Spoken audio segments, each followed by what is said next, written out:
மணி tax நேயர்களுக்கு வணக்கம். இன்றைக்கி திரை விமர்சனத்தில் நம்ம பார்க்க போகிற படம் விருந்து. இந்த படத்தினுடைய டைட்டில் கேட்டோன்னு உங்களுக்கு தெரிஞ்சிருக்கும். தமிழில் இப்படி யாருமே டைட்டில் வைக்க மாட்டாங்க. மலையாள படத்தினுடைய டைட்டில் அது அப்படியே இந்த படத்தில் வச்சுருக்காங்க. விருந்து அப்படின்னா நம்ம தமிழ் மக்களுக்கு புத்தகம் படித்தவங்களுக்காகட்டும் அல்லது தமிழ் சினிமாக்களை பார்க்குறவங்களாகட்டும் தெரியும். அது வேறு மாதிரியான ஒரு படம், வேறு மாதிரியான ஒரு அர்த்தம் அப்படின்னு சொல்லுவாங்க. ஆனால் இந்த படத்தினுடைய டீம் என்ன சொல்கிறாங்கன்னா, ரசிகர்களுக்கு நாங்கள் சினிமாவில் ஒரு நல்ல த்ரில், சஸ்பென்ஸ், ஆக்ஷன் விருந்து கொடுத்துருக்கோம். அதுக்காக தான் தலைப்பை விருந்துன்னு வச்சுட்டோம் அப்படின்னு சொல்கிறாங்க. நீங்கள் இந்த படத்தை விழுந்து பார்த்தாலும் அவங்க சொன்ன அந்த விருந்து எந்த இடத்துலையும் கிடைக்கல. ஸோ அது என்ன காரணங்கிறத இந்த திரைவிமர்சனத்தில் பார்க்கும்போது உங்களுக்கே தெரியும். அப்போ இந்த படத்தினுடைய கதை என்ன? இந்த படத்தினுடைய கதை என்னன்னு பார்த்தா, நிக்கி கல்ரானியோடைய அம்மா ஆக்சிடென்ட் ஆயிடுவாங்க. அவங்க சாகும்போது சொல்லுவாங்க 7 ஹில்ஸ் அப்படின்னு சொல்லிட்டு. உடனே நிக்கி கல்ரானி என்ன பண்ணுவாங்கன்னா, ஒரு ஆட்டோக்காரரை கூட்டிகிட்டு அந்த 7 ஹில்ஸ் எந்த பகுதியில் இருக்குன்னு ஒரு மலைப்பிரதேசத்தை தேடி போவாங்க. அங்கே இவங்களை ஒரு குரூப் கிட்னாப் பண்ணோம். கிட்னாப் பண்ணும்போது இவங்க சாகக்கூடிய ஸ்டேஜில் அர்ஜுன் ஒரு ஜீப்பில் காப்பாற்றிடுவார்.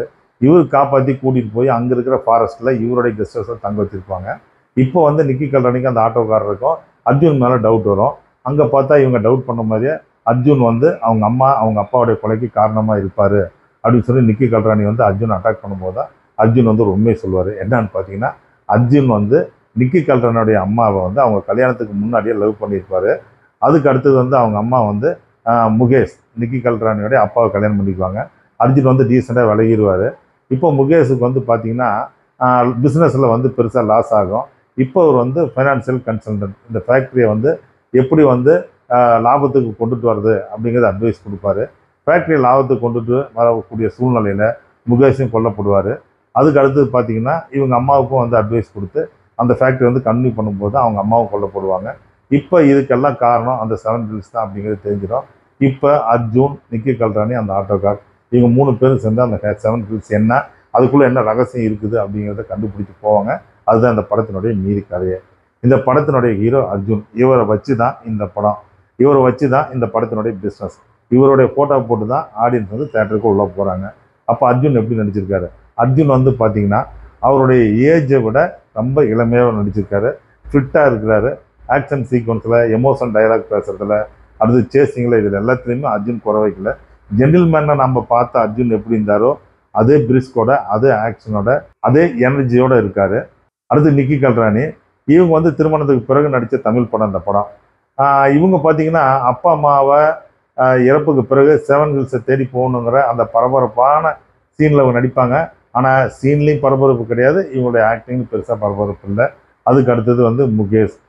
இவரும் பார்த்தீங்கன்னா கேரளாவில் இருக்கிற நடிகர். இவருடைய பெர்ஃபார்மன்ஸ் பெருசாக இல்லை. ஸோ இதெல்லாம் எதுக்கு சொல்ல வரேன் அப்படின்னா, முகேஷ், நிக்கி கல்ரானி, அர்ஜுன் இவங்க எல்லாமே படம் இல்லாத வீட்டில் இருக்கிற காரணத்தினால இந்த டைரக்டர் இந்த படத்தை நடிக்கிறீங்களான்னு கேட்ட உடனே இவங்க ஒத்துக்கிட்டு இந்த படத்தில் நடித்த மாதிரியே இருக்குது.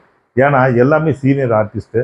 அர்ஜுன் பார்த்தீங்கன்னா பயங்கரமாக ஆக்ஷன் பிளாக்கில் ஃபைட் பண்ணுறாரு, நடிக்கிறாரு, அடுத்து எமோஷனாக பேசுகிறாரு. ஆனால் அவர் மட்டுமே அதெல்லாம் பண்ணிகிட்டு இருக்காரு. ஸ்க்ரீனில் பார்க்கும்போது சீனில் அதுக்கு உண்டான முக்கியத்துவமோ அல்லது அடுத்த சீனுக்கு உண்டான கனெக்டிவிட்டியோ எதுவுமே கிடையாது. பாவமாக இருக்குது அவர் நடிக்குள்ள பார்த்தா. ஸோ இவ்வளோ பவர்ஃபுல்லாக நடிச்சிட்டு இருக்காரு, அந்த சீனில் ஒரு இம்பேக்டும் இல்லையே அப்படிங்கிற மாதிரி. இது மாதிரி தான் ஒவ்வொரு ஆர்டிஸ்ட்டுமே நடிச்சிருக்காங்க. இந்த படத்தினுடைய டைரக்டர் யாருன்னு பார்த்தீங்கன்னா கண்ணன் தாமரைக்குளம். இது பார்த்தீங்கன்னா பழங்காலத்தில் நம்ம தமிழ் சினிமாவில் சொல்லப்பட்ட கதை. இதனால எதுக்காக அந்த படத்தை எடுத்திருக்காருன்னா, கேரளாவில் இப்போ அடிக்கடி என்ன நடக்குது அப்படின்னு பார்த்தீங்கன்னா நரபலி நடக்குது.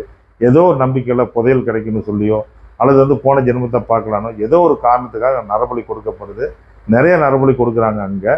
அந்த நரபலியினுடைய ஒரு உண்மை சம்பவத்தை எடுத்து இந்த கதையை உருவாக்கியிருக்காங்க. அப்போ அந்த உண்மை சம்பவத்தை எடுத்து இவங்க கதையாக உருவாக்கும் போது அது எவ்வளோ லைவாக இருக்கணும், அந்த கதையை பார்க்கும்போது எப்படி ஆரம்பிக்கணும், எப்படி முடிக்கணும், இதெல்லாம் நிறையா இருக்கு இல்லையா? இதெல்லாம் எதுவுமே அந்த படத்தில் கிடையாது. கிளைமாக்ஸில் பார்த்தீங்கன்னா அந்த 7 ஹில்ஸ் இவங்கெல்லாம் போயிடுவாங்க. அங்கே ஹரிஷ் பெராரெடி, இவர் தான் பார்த்தீங்கன்னா நிக்கி கல்ரானியோட தாத்தா. அந்த தாத்தா எல்லாம் நினச்சிட்டு இருப்பாங்க. அவரு தான் அங்கே பார்த்தீங்கன்னா அந்த 7 ஹில்ஸில் அந்த சைத்தான்களுடைய கூட்டத்தினுடைய தலைவராக இருப்பார். இங்கே நிக்கி கல்ரானி போன உடனே இவங்கள நரபலி கொடுக்கறதுக்கு தயார் பண்ணுவாங்க. இதெல்லாம் பார்த்தீங்கன்னா பாலநாகமாக நான்லாம் பிறக்காத்துக்கு முன்னாடி தமிழ் சினிமாவில் எடுத்துட்டாங்க. இந்த மாதிரி சீன்லாம், இந்த மாதிரி கதையெல்லாம் சொல்லிட்டாங்க. ஸோ இவர் புதுசாக சொல்கிறேன்னு சொல்லிட்டு இவர் சொல்லியிருக்காரு. எந்த வகையிலுமே கனெக்டிவிட்டி ஆகலை.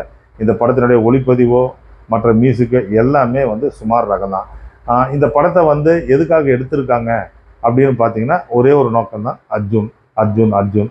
அர்ஜுன் வந்து இந்த படத்தில் நடித்தது வந்து இவங்களுக்கு ப்ளஸ்ஸாக இருக்கலாம், ஆனால் அவருடைய சினிமா கேரியருக்கு இது பெரிய மைனஸ்.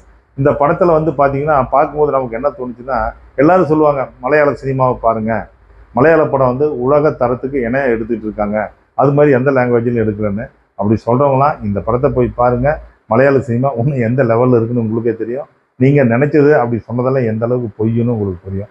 மணி டாக்ஸ் நேயர்களே, இந்த ரிவ்யூ உங்களுக்கு பிடிச்சிருந்தா நீங்கள் லைக் பண்ணுங்கள், ஷேர் பண்ணுங்கள், சப்ஸ்கிரைப் பண்ணுங்கள்.